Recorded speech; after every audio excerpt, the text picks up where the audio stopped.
oo dikadii kor u baxaysay ee miskid harawaag maraysay ee la odhan jiray dhowr iyo 10 cisho ama dhowr iyo 20 cisho ayaan ku dhammaynaynaa laguna dhammayn waayey jidadkiina ay aadka u yaraadeen dadkii aan wax ka iibinaynayna ay iska ilaalinayaan gaadiidkii siba bajaato ay uga horrayso kuwii aan islahayn taageero wanaagsan baad ka helaysaan oo gobolkooga iyo dadkooga iyo ciidoodaba way qurxisanayaan ayaaba waxaa dhacda ballamooyinkii ay naga qaadeen iyo hawlihii looga baahnaa iyo shaqooyinkii dastuuriga u ahaa gobolkaba in ay gabaan wadooyinka cakiran dhibaatada keeneen waxa kamid ah halkan loo soo digo laba had laga dhigay bashaashtii gaadiidkii waaweynaa wixii oo dhan inay wada maraan labada dhanna waa laga degan yahay in ganacsi lagu sameeyo la doonayo aroortii oo tan dawladdu soo ogol marka dadkii dhibaatada ku haysta lagama hadlayo dhexda ka laabaysa gaariga weynaa ku soo jiray hor laabaysa waa isla wada cakirmaysa wax taraafiga caqabada kaliya ee ay runtii shacabku dareemayaan waa waqtigii aan ugu talagalnay oo dib u yar dhacay taasina hal dhinac uma ka timid waqtiyadii hore daamurkii waxba la raadinayo dalka oo dhan ahayo ma ahayn wax boorama u gaara waqti xaadirkan waxaan ugu bashaareynaa insha Allah taala sida ugu dhaqsiyaha badan leh ee ugu degdegta badan leh ee ugu quruxda badan leh ee ugu tayada badan leh inaan wadooyinkoogii ugu sameyn doono uguna dhammaystiri doono dadweynaha sharafta lana waxaan leeyahay oo ogsoonahay caqabada iyo culayska ay leedahay qiriiriga wadooyinka oo marka horeba iska yaraa inay waqti xaadirkan dhismayaasha aan ku wadno ay wadooyinku xidhan yihiin culays ay keentay waan ognahay inay meherado far badan culays oo food saaray waan ognahay inay meherado far badan suuqii ay lahaayeen waqti xaadirkan aanay haynin waan ogsoonahay dad manihin magaalada ka maqan waan la joognaa idinkaana idin maqanahay waan arkaynaa culayska iyo dhibta aad qabtaan oo dhan dadkayga sharafta leh waxaan leeyahay iska samra horumarkiina baan ka shaqeynaynaa quruxdiina baan ka shaqeynaynaa wanaagiina baan ka shaqeynaynaa warmoogayaal ma nihin waan la soconaa xaalku sida uu yahay oo dhan waxaan sida ugu bashaareynaa insha Allah taala inaad ka raysan doontaan oo wanaag fara badan iyo horumar fara badan iyo ma imanaya wax dawladda hoose imanaysa ma jirto lacagtu ma ka qaataan sidaan u filayo marka caqabad weyn bay wadada xiran lagu haysaa bal ha noo sheegaan waxay ku xiran yihiin sidii hore malaha noo dhaanto siiga way noo soo kordhiyeen iska socodkii waa nagu yareeyeen marka ma amni darra ma qorshe xuma ma lacag la'aanba wuxuuna noo sheegaan bal noo sheega kala meeshaad 10 daqiiqo u socon lahayd waxay noqonaysaa inaad 30 daqiiqo u socoto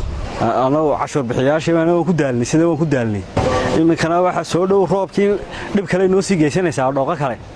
marka bal sida ugu dhaqsiyaha badan looga soo jawaabo xidhnaashaha wadooyinkii halbowlaha u ahaa gobolka Awdal oo yiitaalo muddo dheer maayirku waxaan isleeyahay kolley wuxuu ku jiraa shaqo ah in bilicda magaalada Boorame uu qurxiyo inoona dana laakiin waxaan maayirkan ku baraarujin lahaa shaqada aad ku jirto waa shaqo muhiima oo ah in bilicdii gobolka Awdal aad hagaajiso laakiin maayir waxaan ku oran lahaa iyo ku darsanaya inaad ku tala gasho xilli roobaadkii oo dhow iyo ciidii oo baahsan oo taala insha Allah waxaan rajaynayaa inuu maayirkuna sida ugu dhaqsaha badan leh uu hawlka u bilaabo si qurux badanna ay noogu dhamaato hal wadan isticmaala hadan gaadiidlina halka wad shilba kama baxno shidaalkii oo nagu qaaliyeysan iyo wixii aanu shaqayn lahayn oo saamiyo aan ka bixinaanahay muxuu ahaayeen ciriiri haddaan shaqayn lahayn marka waxaan ka codsanaynaa madaxda waddanka inay wadooyinka noo furaanoo haddayna meeshan wuxuu haynina ay ummadda dee u sheegaan inayna waxba u haynin wadooyinkan horta dhowrka bilood iska xidhan aan markii hore waxaan dee waaban faraxsanayno waxaan lahayn wadooyin baa laydiin bilaabay maayirkoo maayir fiican hawshu si fiican ba u socotay laakiin weli xilligaa wax lala qabanaya annagu ma garanayno dee in amni darro loo xidhay iyo in kale annagu ma garanayno dee maayirkan waxaan leenahay haddii amni darro loo xidhay dee ha noo sheego reeraha iyagaanu iska joogaynaayo waxa weeyaan dee hawsha ha noo caddeey haddii kalena dee waxa weeye iyagii baaba karoona maayir waxa weeye wadooyinkan dee sidii aad ballamahaagii hore ku jirtay waxa weeyaan u dhammaystir waynan ahayn wixii kale ee ujeeddo ee ku jira ee ma garanaysaasi wadooyinkaasi ku jira noo sheeg anaga waxaan ganacsatadii halbowlaha ay Boorama ku ganacsatay sanimada hoose mar walba waxaan la dareeranaa ciriiri fara badan oo joogta gaarana soo galiya alaabtu naga rogaya waan goranana ciriiri xoog leh gawaaridi baa isku dhacaya ugu dhaqsaha badan waxaan leenahay maayir daamurkii waa lagu keenay daamarkii dawladda hoose uu yaala baan ugu tiri maanta tada warbaahinta ka hadlayay inaad daamarka sida roogale u saarto wadada si degdeg ah u furto ayaan leeyahay maadaama hawlihiisi ay hawleeyay wadada dhameystiran tahay uu daamarkuna diyaar yahay wax kasta inoo diyaar yihiin waxa la sugayo ninkii daamirka dhigi lahaa hor maanta lagama waayo qof boorama daamirka dhiga qof farsamo yaqaan magaalada boorama lagama waayo waxaan leenahay maayar adigoo isku taxalujinaya